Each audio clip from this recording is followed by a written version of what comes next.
Ninja হাতুড়ি এই নামটা শুনলেই আমাদের চোখের সামনে ভেসে ওঠে একটা ছোট্ট নিনজা ছেলে, তার পিঠে ছোট্ট ব্যাগ, মুখে সবসময় হাসি, আর তার মুখে সেই চেনা কথা, ডিং ডিং ডিং ডিং। কিন্তু আজকের ভিডিওটা শুধু নস্টালজিয়ার জন্য নয়। আজ আমরা ধীরে ধীরে একদম খুঁটিয়ে খুঁটিয়ে দেখব নিনজা হাতুড়ি কার্টুনে ঠিক কী কী দেখানো হয়েছে, কোন কোন চরিত্র, তাদের ভূমিকা কী, কে কার সাথে কীভাবে যুক্ত, কেন এই কার্টুনটা আজও এত জনপ্রিয়। এই ভিডিওতে কোনো কল্পনা নয়, কোনো বানানো থিওরি নয়, সব কিছু যেমনটা কার্টুনে দেখানো হয়েছে ঠিক তেমনটাই দেখতে পাবেন। নিনজা হাতুড়ির পুরো নাম হাতুড়ি পাঞ্জো। সে কোনো সাধারণ ছেলে নয়, সে জন্মেছে ইগা নিনজা গ্রাম নামের একটি গোপন এলাকায়, যেখানে প্রজন্মের পর প্রজন্ম নিনজারা বাস করে থাকে। হাতুড়ির শৈশব। কার্টুনে আমরা দেখি হাতুড়ি ছোট থেকেই খুব বেশি কথা বলতো না, ঝগড়া পছন্দ করতো না, গুরুদের নির্দেশ মেনে চলত। ইগা গ্রামের শিশুদের শেখানো হয় নিনজা মানে শুধু যুদ্ধ নয়, নিনজা মানে নিজের আবেগ নিয়ন্ত্রণ। এই কারণেই হাতুড়ি কখনো অহংকার করে না। ইগা গ্রাম কার্টুনের সবচেয়ে গুরুত্বপূর্ণ জায়গা। ইগা গ্রাম কোথায়, গ্রামটা কেমন? কার্টুন অনুযায়ী পাহাড়ে ঘেরা ঘন জঙ্গল, সাধারণ মানুষের চোখের আড়ালে। গ্রামে আছে কাঠের ঘর, ট্রেনিং এরিয়া, গুরুদের জন্য আলাদা স্থান। Training system. ইগা গ্রামে নিনজাদের শেখানো হয় নীরবে হাঁটা, উঁচু জায়গায় ওঠা, দ্রুত সিদ্ধান্ত নেওয়া, নিজের শক্তি লুকিয়ে রাখা।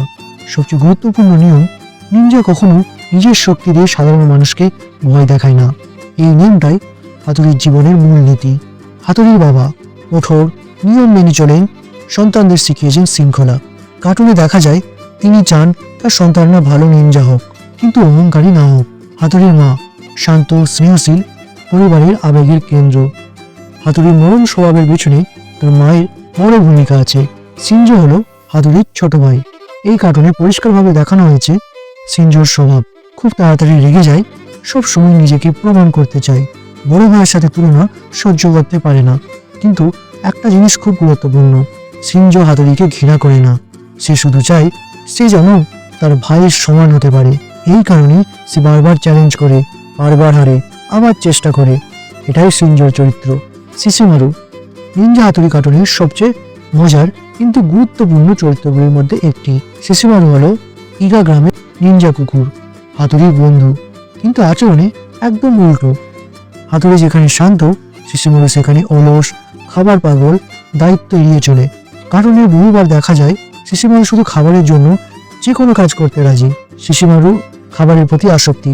শিশিমারুর জীবনের একটাই ভালোবাসা, খাবার। রামেন, ডাবলিং, মিষ্টি, সে প্রায় মিশন ভুলে যায়। বিপদে পড়ে হাতুড়িকে ঝামেলায় ফেলে, কিন্তু শেষ মুহূর্তে সে বন্ধু হিসেবে পাশে দাঁড়ায়। এটাই তার আসল দিক। কেনিচি এই কার্টুনের সবচেয়ে সাধারণ কিন্তু সবচেয়ে ভুক্তভোগী চরিত্র। কেনিচি সাধারণ স্কুল পড়ুয়া, খুব ভীতু, আত্মবিশ্বাস কম। কেনিচি এমন একজন ছেলে, সে চাইলে সাহসী হতে পারে, কিন্তু নিজের ভয় কাটিয়ে উঠতে পারে না। কার্টুনে দেখানো হয়েছে স্কুলে সে সহজেই টার্গেট হয়, বন্ধুরা তাকে ভয় দেখায়, আমরা প্রায় সবসময় তাকে বিরক্ত করে। কেনিচি সমস্যা পড়ে মানে হাতুড়িকে সামনে আসতেই হয়। এই কারণেই কেনিচির জীবনটা যেন সমস্যা আর সমস্যার মধ্যেই কেটে থাকে। ইউমিকো এই কার্টুনের খুব শান্ত কিন্তু প্রভাবশালী চরিত্র। কেনিচির সহপাঠী, বুদ্ধিমান, শান্ত স্বভাবের। ইউমিকো জানে কেনিচি দুর্বল, কিন্তু সে কখনো তাকে অপমান করে না। ইউমিকোর ভূমিকা, কেনিচিকে সাহস দেয়, হাতুড়ির প্রতি সম্মান দেখায়, সমস্যা এলে শান্তভাবে সমাধান চায়। ইউমিকো হলো কার্টুনের সেই চরিত্র যে দেখায় শক্তি শুধু মারধর নয়, শক্তি মানে বোঝাপড়া। এখন আসি সবচেয়ে গুরুত্বপূর্ণ চরিত্রে, আমারা। আমরা কে? স্কুলের দুষ্টু ছেলে, সবসময় ঝামেলা তৈরি করে, কেনিচিকে টার্গেট করে, কিন্তু আসল কারণ সে নিনজা হাতুড়িকে হারাতে চায়। সেও একজন নিনজা। কেন আমরা কেনিচিকে ব্যবহার করে? কার্টুনের লজিক খুব পরিষ্কার, হাতুড়ি সাধারণ মানুষকে আঘাত করে না, সে নিজে ঝামেলা খোঁজে না। তাই আমরা কেনিচিকে বিপদে ফেলে হাতুড়িকে বাধ্য করে সামনে আনতে। আমরা ভার্সেস হাতুড়ি। আমরা সবসময় ভাবে আমি যদি হাতুড়িকে হারাতে পারি তাহলে সবাই জানবে আমি সবচেয়ে শক্তিশালী। এই অহংকারী তার বরাবর পরাজয়ের কারণ। টিও আমাদের পোষা বিড়াল। টিওর ভূমিকা, আমরা যা করে তাতে সাহায্য করে, কেনিচিকে ভয় দেখায়, ছোটখাটো ট্রিক করে, কিন্তু কিও প্রায় নিজের প্ল্যানে নিজেই ফেসে যায়। নিনজা হাতুড়ির ক্ষমতা শুধু শক্তিতে নয়, হাতুড়ির ক্ষমতা দেয়াল বেয়ে ওঠা, দ্রুত চলাফেরা, তোমার মধ্যে অদৃশ্য হওয়া। নিনজা ট্রিক, সবচেয়ে বড় ক্ষমতা নিজেকে নিয়ন্ত্রণ করা। School life. স্কুল হলো কার্টুনের প্রধান মঞ্চ। আমরা ঝামেলা করে কে নিচে ফেসে যাই, হাতুড়ি বাঁচাই, শিশু মারু, গোলমাল করে, এইভাবেই প্রতিটা এপিসোড কমেডি আর শিক্ষা একসাথে চলে। নিনজা হাতুড়ি আমাদের শেখায় শক্তি মানে দায়িত্ব, অহংকার মানেই পতন, বন্ধুত্ব মানে পাশে থাকা। নিনজা হাতুড়ি শুধু একটি কার্টুন নয়, এটা আমাদের শিখিয়েছে ভালো মানুষ হওয়াটাই সবচেয়ে বড় শক্তি।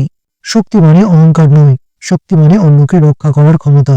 হাতুড়ি তার ছোট ভাই সিনজোকে শেখায় কিমিচিকে বাঁচায়, আমাদের মতো প্রতিদ্বন্দ্বীর মুখোমুখি হয়। আমরা তার সব চেষ্টার পরেও হাতুড়িকে হারাতে পারে না, কারণ শক্তি শুধু লড়াইতে নয়, মনের দৃষ্টিতে, হৃদয়ের ইচ্ছায়, মানুষের প্রতি সহানুভূতিতে, বন্ধুত্বে এবং অন্যকে সাহায্য করার ত্যাগে নিহিত। এটাই আসল নিনজার শিক্ষা, এটাই আসল নিনজা হাতুড়ি। প্রিয় দর্শকরা, মনে রাখবেন, আপনি যতই ছোট বা দুর্বল মনে করুন না কেন, আপনার ভিতরে থাকা সাহস, সহানুভূতি আর সঠিক সিদ্ধান্ত নেওয়ার ক্ষমতা আপনাকেও একজন নিনজা বানাতে পারে। এটি শুধু হাতুড়ির গল্প নয়, এটি সব মানুষের জন্য শিক্ষা, যা আমাদের শেখায় সর্বোচ্চ শক্তি হলো ভালো মানুষের হাওয়া, ভালো কাজ করা এবং কখনো অন্যকে অসম্মান না করা। এটাই নিনজা হাতুড়ির আসল শক্তি, এবং এইভাবেই সে আমাদের মনে চিরদিন জায়গা করে নিয়েছে। ভিডিওটি ভালো লেগে থাকলে লাইক করুন, চ্যানেলটি সাবস্ক্রাইব করুন এবং আরো অনেক মজার ভিডিও দেখতে আমাদের পাশে থাকুন।